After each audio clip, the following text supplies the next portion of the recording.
마가복음의 마지막 내용은 14장에서 16장까지입니다. 우리는 하나님 나라의 왕으로 즉위하신 예수님을 만날 수 있습니다. 그런데 여기에는 한 가지 역설이 있습니다. 예수님의 즉위식은 많은 사람들의 우레와 같은 환호와 지지 속에서 이루어진 것이 아니라는 점입니다. 오히려 흉악한 죄인들이 받는 형벌인 십자가 처형이라는 참혹한 현실 속에서 예수님은 하나님 나라의 왕으로 즉위하신 것입니다.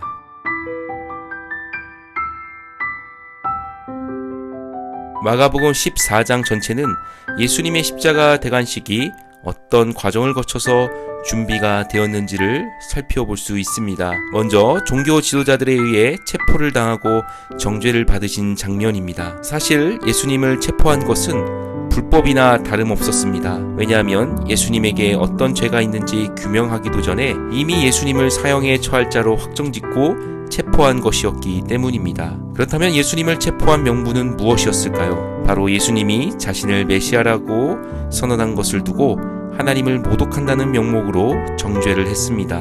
더 안타까운 사실은 이처럼 예수님이 종교 지도자들 앞에서 정죄를 받으실 때 그분 옆에 함께했던 사람들은 아무도 없었다는 점입니다. 그래서 우리는 예수님을 따르는 일에서 철저하게 실패한 제자들의 모습을 쉽게 발견할 수 있습니다. 첫 번째로 그들의 실패는 무지함과 연약함 속에서 일어났습니다. 먼저 예수님이 죽음을 향해 가고 계시다라는 사실을 알아차리지 못한 그들의 무지함을 엿볼 수 있습니다. 이런 모습은 십자가의 길을 걸어가실 예수님에게 향유를 부은 여인을 책망한 장면에서도 드러납니다. 또한 제자들의 연약함은 예수님께서 기도하신 후 산에서 내려왔을 때 제자들이 잠에 빠져있는 장면에서도 드러나고 있습니다. 여기서 시험에 들지 않게 깨어있어 기도하라는 예수님의 말씀을 통하여 예수님의 고난에 동참하며 하나님의 뜻에 순종하는 일에 있어서 그들이 얼마나 무관심한가를 엿볼 수 있습니다. 두 번째로 제자들의 실패는 예수님을 배반하고 버린 장면들에서 절정을 이룹니다. 특히 예수님의 제자 중 가룟 유다는 대제사장들에게 돈을 받고 예수님을 그들에게 팔아넘겼습니다. 예수님은 이처럼 자신이 가룟 유다의 손에 배신을 당할 것을 이미 알고 계셨습니다. 그래서 6월절 만찬 장면에서 너희 중에 한 사람 곧 나와 함께 먹는 자가 나를 팔리라 라고 말씀하셨던 것입니다. 유다를 제외한 다른 제자들도 모두 예수님을 배신한 사람들이었습니다. 그 중에서 베드로는 다 버릴지라도 나는 그리하지 않겠나이다 라고 고백했음에도 불구하고 결국 나중에 예수님을 3번 부인하며 그분에 대한 믿음을 저버리는 모습을 보여주게 됩니다. 이외에도 제자들이 다 예수를 버리고 도망하니라 라고 기록하고 있으며 벗은 몸으로 도망친 어느 제자의 모습도 적나라하게 비추고 있습니다. 한편 우리는 예수님께서 자신의 죽음을 스스로 준비하는 과정도 쉽게 찾아볼 수 있습니다. 첫 번째로 예수님은 잡히시기 전 제자들과 만찬을 가지셨는데 본문은 6월절 양 잡는 날에 이루어졌다고 밝히고 있습니다. 이를 통하여 예수님의 운명이 6월절의 어린 양과 같이 하나님의 구원을 위한 제물로 희생될 것을 미리 예상해 볼 수 있습니다. 무엇보다 이것은 많은 사람을 위하여 흘리는 나의 피, 곧 언약의 피니라는 예수님의 말씀에서도 예수님의 죽음은 죄로 인해 끊어진 하나님과의 관계를 다시 회복하는 사건임을 깨닫게 합니다. 두 번째로 겟세마네에서 예수님의 기도는 십자가 죽음을 위한 마지막 준비였습니다.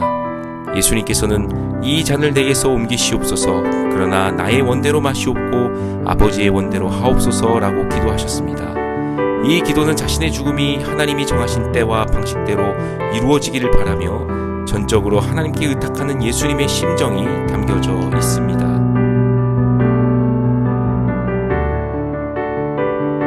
본격적으로 예수님의 십자가 대관식은 다음과 같은 순서로 진행됩니다. 마가복음 15장은 매우 간결하게 이야기를 풀어가는 것을 볼 수 있습니다. 빌라도의 신문과 선고, 십자가 처형, 예수님의 죽음과 장례로 이어지고 있습니다.